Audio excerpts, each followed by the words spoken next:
Let's talk about AI and your career. I know, it's a huge topic, and honestly, it's surrounded by a ton of hype and, let's be real, a lot of fear.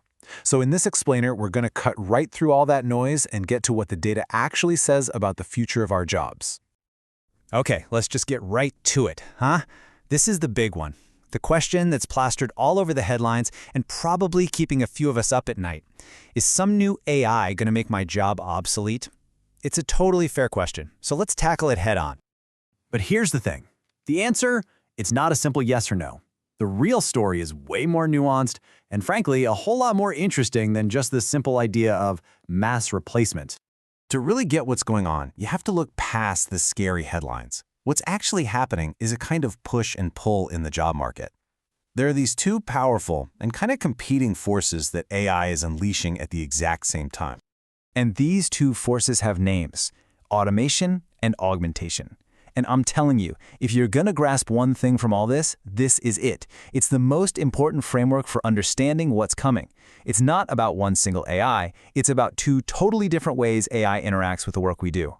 So what is the difference? Well, you can think of it as replacement versus reinforcement. On one side, you've got automation. This is the one we always hear about, the replacement force, where AI takes over routine, repetitive tasks. But then on the other side, you've got augmentation, and this is the reinforcement force. This is where AI works with us, like a collaborator, boosting our skills and opening up brand new possibilities. And look, this isn't just some nice theory, it's really happening. A huge study from Harvard Business School dug into millions of job postings to see this in action. So let's check out the numbers. So first, let's look at the automation effect. The study found that right after generative AI really hit the scene, job postings for roles that are full of those easily automated tasks, well, they dropped by 17%. So, yes, that displacement force, it's real. But, and this is the really fascinating part, here's the other side of that coin. For jobs that are perfect for augmentation, where AI can come in and help a person do their job better, those job postings actually increased by 22%. That means the augmentation effect isn't just real, it's actually stronger than the automation effect. The demand for people who can work with AI is absolutely surging.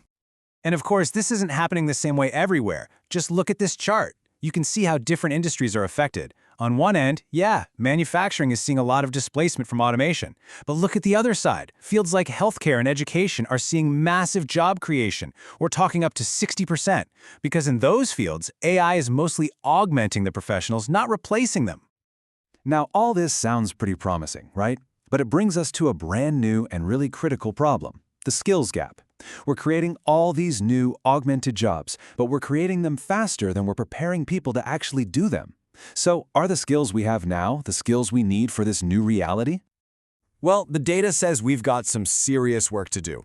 A recent study found that a staggering 84% of professionals see a major AI skills gap in the workforce. Think about that. It means these new, exciting jobs are opening up, but we're not quite ready to fill them. So, the big question is, how do we get ready? It all starts with building a new kind of toolkit. First, let's talk about the skills you need to work with AI, even if you're not some kind of tech wizard.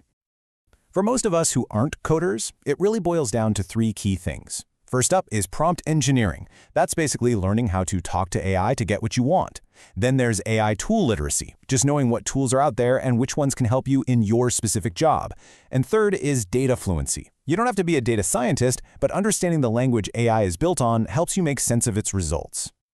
Let's just double-click on prompt engineering for a second, because it's so fundamental. You know, with any AI, your results are only ever as good as the questions you ask it. Being able to craft a clear, specific, effective prompt, that's not a niche tech skill anymore. It's becoming as basic and as essential as knowing how to write a good email. But, knowing how to work with AI is really only half of the equation. To really succeed, we also have to get better at the things AI can't do. We have to double down on the skills that make us uniquely human. The CEO of Google DeepMind, Demis Hassabis, said it perfectly. In a world where huge change is the only certainty, the most crucial skill you can have is learning how to learn, our ability to adapt. That's our greatest strength. And what's so cool about these skills is how they're actually supercharged by AI. You know, an AI can spit out 100 different ideas, but you need your critical thinking to find the one that's actually brilliant. An AI can draft a report, sure, but you need communication and storytelling skills to really persuade your team.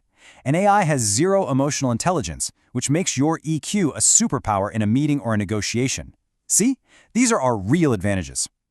Researchers over at MIT came up with a fantastic acronym to remember these core human skills, EPOC. It stands for empathy, presence, opinion, creativity, and hope, which is another word for leadership. These are the abilities that are deeply human, incredibly hard to automate, and exactly where we should be focusing our own growth. The futurist Kevin Kelly just summed it all up. He said your future value won't be based on how well you compete against AI, but on how well you collaborate with it. And that really brings us to the most important shift in thinking we have to make. Stop trying to be AI-proof. That's a defensive, fearful way to look at it. The real goal is to be AI-ready. That's proactive, it's optimistic, and it puts you right back in the driver's seat of your own career. So, when you boil it all down, this isn't really about what's happening to us. It's about what we choose to do next. The change is already here. So the only real question left is, how are you going to change with it? Are you ready?